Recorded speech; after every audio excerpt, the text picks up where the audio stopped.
Oh, I have to get back here, sorry. You're trouble. I'm LoyAnn Bennett. I am from Xi'an University, and I teach graduate students. They're engineers who already have far more education than I do. So it was a really scary thing for me, and I didn't have a textbook. I didn't know where I was going.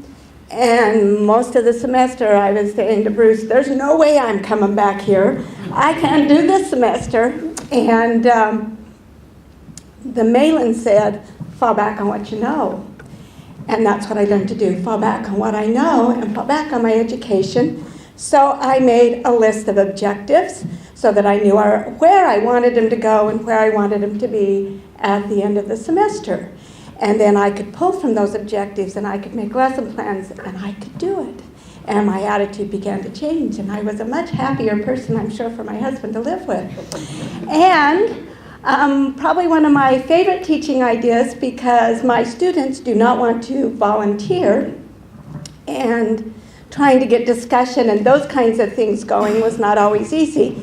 And I like student-generated learning because I feel like they gain more. So I had an idea where I wanted them to interview each other for the purpose of making an introduction to the class, and that carried into other activities. So we came up with a list. They had to come up with each person had to come up with a list of 10 questions, but I put them in groups. They each came up with a certain number of questions, 10 questions in their groups, depending on how they were.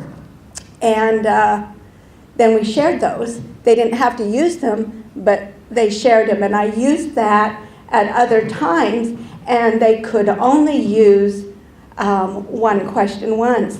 And they learned when I was going to do that activity, they did want to be the first one up there because they didn't want anyone else to use their idea.